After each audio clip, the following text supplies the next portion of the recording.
What's going on, guys? Supersavage789 here, bringing you guys a video. And today we're doing What If Ash Became an Officer Part 3. Before we get into today's video, I just want to say the like goal for this video is 550 likes. If we can break that, you'll get a Part 4. So without further ado, let's hop straight into it. After losing Meowth to the twerps, Jesse and James would call it in to the boss. They tell him that the cat has turned tail, expecting him not to be angry at them. However, that is far from the case. He calls them imbeciles for allowing that to happen, and declares that he's never been more angry at them. He demands that they return to headquarters this instant. They try to argue and tell him that they're so close to capturing a bunch of powerful Pokemon, but he isn't having any of it. So they have to temporarily stop their quest to capture the twerp's Pokemon and return back to base. As for our gang, they would continue moving, now with Meowth as a new member of their team. They would show up at the Carnival City, where the gang all begin helping Melvin with his performance. This ultimately leads to Charmander defeating the Exeggutor and evolving into Charmeleon. They would then continue going and run into Cassandra, where the gang will begin trying to help her Paris evolve. Meowth would still develop a crush on Cassandra, so he'd be rather motivated to help her. When Charmeleon comes out and goes out of control, naturally, Meowth would act to impress Cassandra and help Paris. He asks it why it won't obey, and Charmeleon snaps at it with something Meowth can't say on a kid's show. The gang would be trying to reason with it, but are failing. Ultimately though, this episode ends with Paris evolving and the gang leaving satisfied. After an encounter with Jigglypuff with a marker, the gang arrive at Grand Park Canyon. Without Team Rocket there, the TNT doesn't go off, leading to Ash never meeting the fossil Pokemon. Instead, Meowth would find Togepi's egg and Brock would find an orange fossil that he keeps. Growlithe would end up eating an apple, leading to the gang heading to a hospital and getting it out. They then leave. They find a missing poster for a boy named James and realize that is indeed the same James. They are brought back to the estate where they find James's parents in a casket. While they are all bummed out, Growlithe would smell something fishy. As the gang talk with the butler, Growlithe runs over to the casket and reveals that the parents are indeed alive, revealing their scheme to get James back. The gang then learn about James's past, making Ash sympathize with James. Maybe the world isn't so black and white after all. It also makes Meowth feel bad about abandoning his companion. They then meet Jezebel. After a short interaction, Ash mistakenly mentions how they haven't seen James in a while. Jezebel interprets this as them hiding James from her, and so she sends out a Vileplume to attack the gang. Using Growlithe, Ash tries to fight back, but Growlithe is hit by a stun spore. Ash reaches for Charmeleon, but realizes that it will only go out of control, so the gang begins to run away, getting separated from Ash. As Ash runs from Jezebel, Psyduck lets itself out of the ball. Ash tries to use it to fight, but it gets battered away. All the powders begin to give Psyduck a headache, allowing it to awaken its psychic powers. As it begins to throw Vileplume around, the gang return along with a Growlithe they found captive. Using James's Growlithe, they manage to defeat Jezebel. The gang then leave, with James's Growlithe promising to keep James's family in check. The gang hear rumors about a Farfetch'd, leading to the Farfetch'd thief making himself known. After informing Officer Jenny, the gang manage to defeat him and get their Pokeballs back. Here though, Ash would be more adamant about turning him in, so he'd have to do some community service for his crimes. Since the thief is going to be stuck there for a while, he'd approach Ash with a request. He wants his Farfetch'd to become strong so that he doesn't have to resort to theft again, so he asks Ash to take it along with him. He would agree, and, after a trip to the Pokemon Center, adds Farfetch'd to his team. He then watches as Charmeleon begins causing chaos around Oak's lab. The gang laughs that maybe Oak can teach it some manners. The gang begin to all argue about the egg and who gets ownership, except here, Ash wouldn't really be doing so. He didn't find the egg, so he wouldn't really care. So when Togepi is born, Meowth, Brock, and Misty all battle each other in a three-way fight, which Misty wins. Since Ash isn't trying to be a trainer, he never battles the random Rhyhorn trainer, so Bulbasaur's bulb never begins to glow. So the gang completely skip over the mysterious garden. The gang accidentally wander into a police drill where the gang run into other Growlithe training for the police force. Ash and Growlithe would decide to partake in this training with Meowth. While Ash does much better than in canon for fairly obvious reasons, Meowth would be struggling the entire time. Ultimately, Ash and the gang say goodbye to Officer Jenny, with Growlithe learning how to use the move Protect in the process. The gang would be resting up and run into Todd. Without Team Rocket tasking him to, he isn't adamant about taking the gang's photos, so he simply go on his way. They would skip over the test episode and also the breeding center episode. Since Misty never had Psyduck, the gang never need to go there, and keep going, meaning that Butch and Cassidy would continue running the successful scam. We'll come back to this momentarily.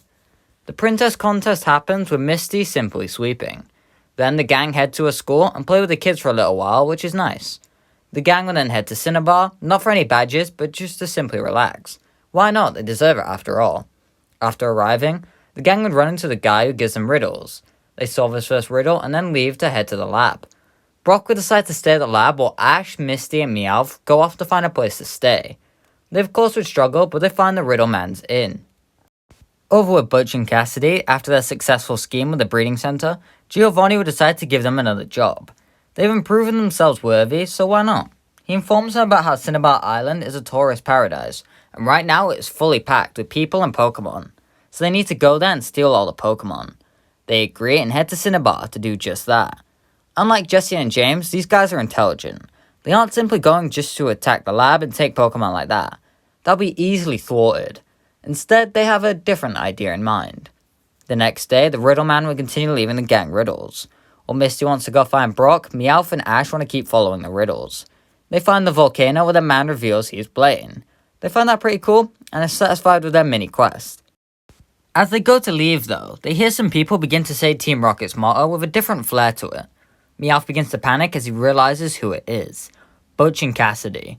They throw out a bunch of fire Pokemon, stolen from their daycare scheme, that now unfortunately have to do their bidding. They begin ordering them to use their fire attacks into the volcano, which makes it begin to shake and bubble. The fire begins to stir up the volcano, causing it to enter the early stages of eruption. The gang tried to defeat them with Growlithe and Blaine's Magmar attacking them. They manage to get away, however, flying out of the volcano. Blaine tells the gang to follow him as they all take the secret passage to the top of the volcano. Butch and Cassidy are forced to fight back using the signature Raticate they have. Ash should use Growlithe to fight the Raticate, using Protect and Flame Wheel to defeat it. It almost falls in the volcano, but Meowth would save it. Team Rocket is then defeated by a combined fire attack from Magmar and Growlithe. Despite defeating Team Rocket though, they're still an erupting volcano with no chance of escape. The only flying Pokemon they have won't even support one of their weights, yet alone a group. It isn't even like they could put out the volcano using water. Just as they are resigned to their fate though, they hear Brock shouting for them. They all turn to see Brock flying over to them on a new Pokemon. After hanging out at the lab for a while, the old Amber that Brock had was revived. So Brock saves them all on his new Aerodactyl. After getting to the bottom of the island, all the Pokemon managed to successfully stop the lava, taking out a bunch of people and Pokemon. Ash and the gang would shake Blaine's hand, who thanks him for saving his island. Moving along, the gang encounter an ocean of Squirtle-line Pokemon all asleep. They quickly realize it's Jigglypuff that's causing the issue, where they ultimately pull it out of the Blastoise's cannon. We'd also get to see some cute Meowth and Wartortle scenes, so that's nice. The gang then stop at Cerulean for Misty to do a last-minute performance that goes quite well. They also encounter a bunch of Clefairy. Ultimately though, the gang end up in Viridian. Meowth would be rather nervous, trying to move through Viridian as fast as possible. Others, however, tell him to slow down, not knowing what the matter with him. The gang run into Gary, where he and Ash talk to each other. Remember here, Ash and Gary have more of a mutual respect, so they simply be talking about their adventures. Gary then heads to the gym, so the gang tag along, minus Meowth. He runs off to go do an errand. Gary then gets bodied by a mysterious Pokemon, where he spouts about it being true evil. Curious, Ash decides to enter with the gang going in behind him. There, however, he finds no Pokemon describing the description his buddy gave. Instead, he finds two familiar faces.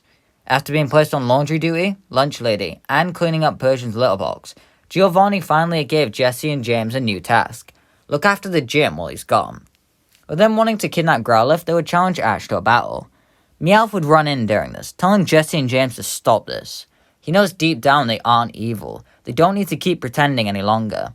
The duo dismiss their former comrade as they send out their Pokemon, being Machamp. In response, Ash sends out Farfetch'd. The duo begin to battle, with Farfetch'd landing weak blows and avoiding the heavy retaliation of the four-handed brew. During this, Meowth would shout to Jesse and James that this Farfetch'd used to also be a criminal, yet here he is, turned over a new leaf. Jesse tells him to shut up while James grits his teeth. Ultimately, Farfetch'd is able to defeat Machamp. Jesse recalls Machamp and sends out Kingler. In response, Ash recalls Farfetch'd. As he goes to send out Bulbasaur though, Wartortle lets itself out the ball, wanting to fight. So Ash allows it. While Wartortle fights, Meowth would again continue to speak. Wartortle is a perfect example that people don't want them to do bad. They encourage you to do good, and welcome you to their group quite quickly. Again, Jesse and James both protest as swat marks appear on their forehead. Ultimately, Wartortle wins, leading to them sending in their final Pokemon being Rhydon. What's a bad idea? Ash would use Growlithe. Despite the massive disadvantage, Growlithe would be pulling through somewhat easily. Meowth shouts to look at the power of a good bond. That's what they have. They can be stronger than the Twerp. If they work together, they can accomplish anything. James could become a Pokemon Master, Jessie a Beauty Queen. They can do it together if they just come with him. The duo are unable to speak, as they're left stunned. Ultimately, Rhydon is flying to the podium Jessie is on, which makes it begin to spark. James sends out wheezing and uses smokescreen, making it impossible to see them. As the smoke clears, Jessie and James are gone. While Meowth is upset, Brock points out that their uniforms aren't with them. They've abandoned Team Rocket. Meowth, while happy his friends are free, is just a bit upset they're left without him. After a brief run-in with Mr. Mime, the gang finally return to Pallet. Ash would run into Professor Oak and Officer Jenny, where Ash reveals a bunch of stories about his adventure. He then turns to Officer Jenny and asks for her to let him become an officer. After looking at Oak though, she says no, making Ash freak out. Oak tells Ash that his adventure isn't done yet. Why not compete in the Indigo League? Ash states that he hasn't got any badges, there's no time. Oak reveals, however, that he's been listening to Ash's stories. One way or another, he's bested gym leader after gym leader as if he was taking the challenge after all. He's been in contact with the gym leaders Ash has bested, and they all agreed that Ash would be an amazing trainer. Oak then reveals a badge case containing all 8 badges. He then hands it to Ash, telling him that he deserves to compete in the Indigo League. Ultimately, Ash accepts, and so the gang begin preparing for the Indigo League, which is where we're going to leave off today's video. If you enjoyed this series, why not hit the like? And remember, 550 likes guarantees a part 4. And let me know what you think. Do you think Ash competing in the Indigo League is a good idea? I've had this in my mind since the start. I think Ash going around unintentionally solving the gym challenges one way or another is quite an interesting idea. Will Ash become a trainer, or will he stick to his guns as an officer? Find out next time. And yeah, bye!